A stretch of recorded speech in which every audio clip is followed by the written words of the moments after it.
Hello. I'm not sure if I'm making this video for me or if I'm going to post it yet, so we're just gonna find out. I'm gonna dig up some old wounds of mine. 15 years ago, I got married.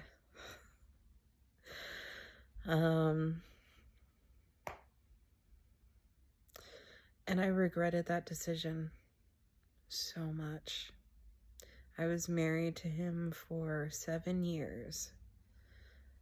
And on our first date, when he was talking, I just had a very clear thought in my head. You're going to marry this man. It wasn't really a romantic thought. I just knew. And it was a bad marriage. It wasn't all terrible. Otherwise, why would I have stayed that long? But we didn't belong together. There were lots of problems. And neither of us knew ourselves. And we were trying to be what we thought we were supposed to be.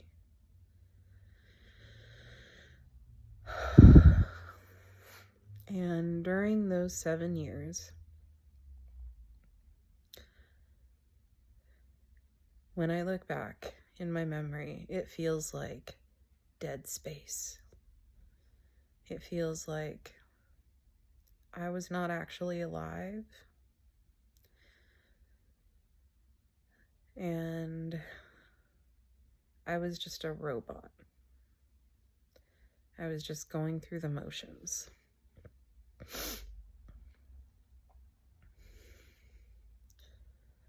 And it wasn't until some new coworkers came into my life and started asking me questions that I woke up and started asking myself questions. And eventually I did leave. It took me a year to decide because I didn't want to make a hasty decision like I did when I married him and spend my life regretting that. And all of this time I've wondered what my life would have been like if I hadn't married him. So fast forward, I've been through a few more relationships. I've been through situationships, and I've been used a lot. And I've become very hardened, almost to the point of not believing in love anymore. But there's still this teeny tiny part of me that's this little girl inside that watched Disney movies growing up, and I don't know why.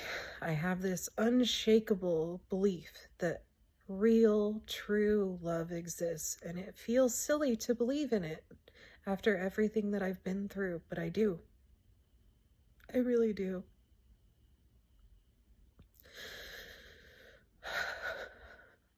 And it hurts. It hurts to believe because there's just not a lot of evidence to support that belief. And sometimes I wonder why I keep holding on to this.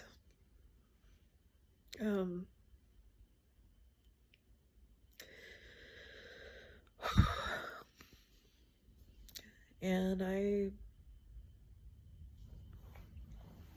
wonder why I've made the choices that I have.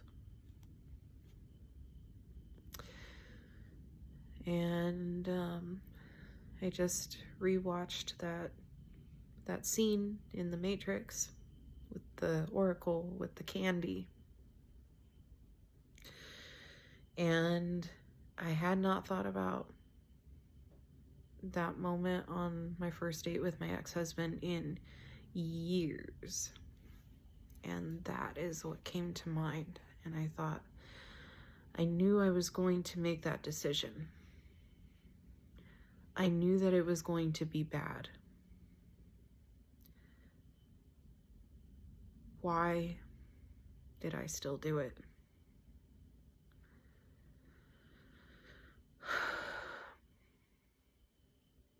I learned a lot in that marriage. I learned a lot. I learned a lot about myself, about other people, about what I like, what I don't like, what's unacceptable, what's disgusting to me.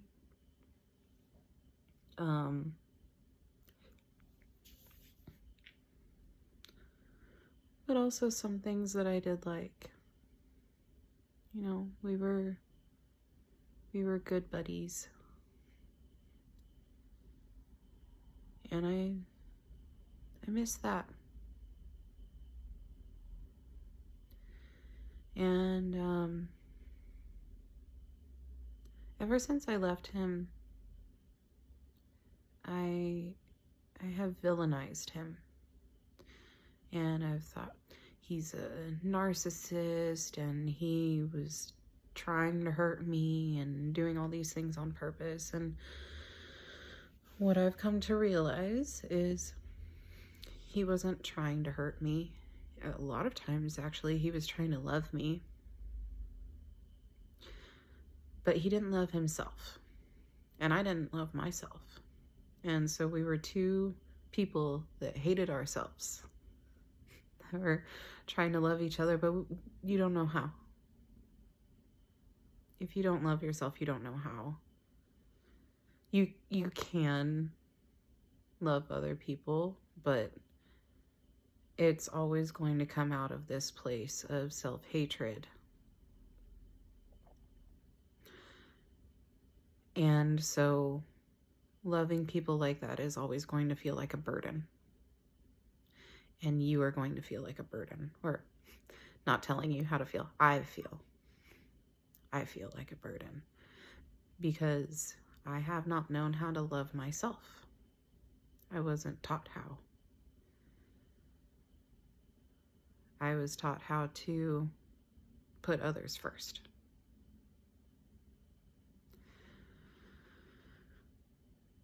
And that is not a healthy way to live. And so I went completely the other way and became entirely selfish. And I think now I'm starting to come back to balance of I matter, my needs matter, but so do other people's.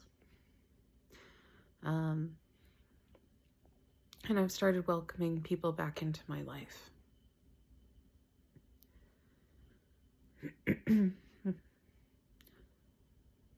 People in general, just welcoming people into my life. Because I shut everyone out. And while it was nice for a little while to get everybody else's voices out of my head so I could really hear myself think and actually get to know myself. Also what I discovered is I don't want to be alone 24/7. It's very lonely. And boy, do I hate to admit this, but I need other people. I need other people in my life. And that hurts my hyper-independent ego.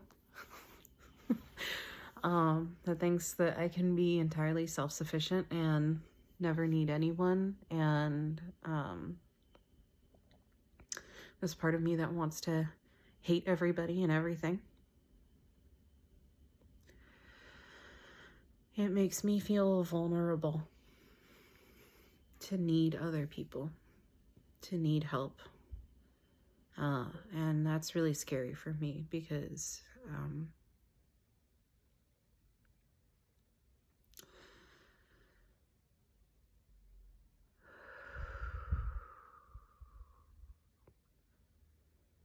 I feel like if I let people help me, it gives them control over my life. And that just has to do with my childhood.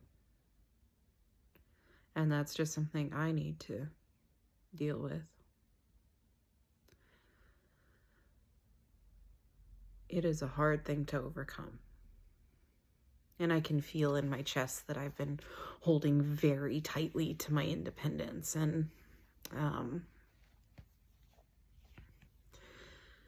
I have not wanted to let anybody in. It feels like a threat. 11/11.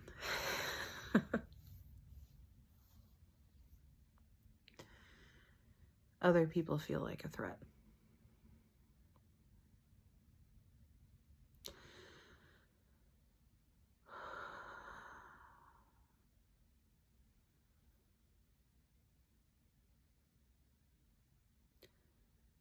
But the only way for me to overcome these fears is to let people in, be more discerning about who I let in, but actually let people in.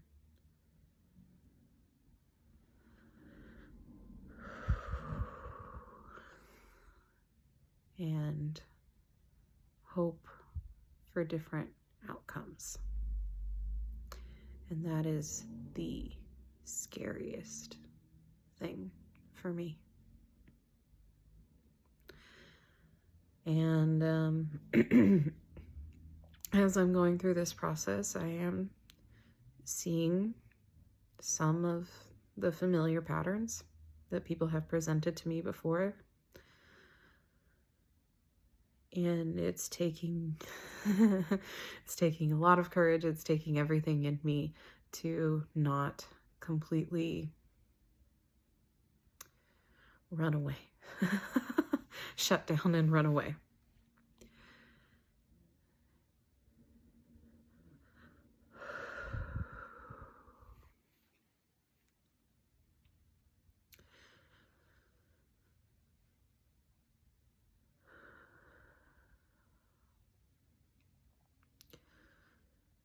But I'm choosing to believe that life can be different. That if I make different choices and pay attention, history does not have to repeat itself. I can pave a different way.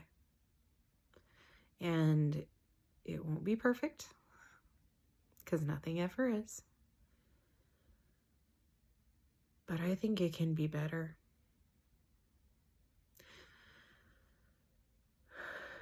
And I hope that other people believe this too. It doesn't have to be the same thing over and over. We can make new choices and see what happens.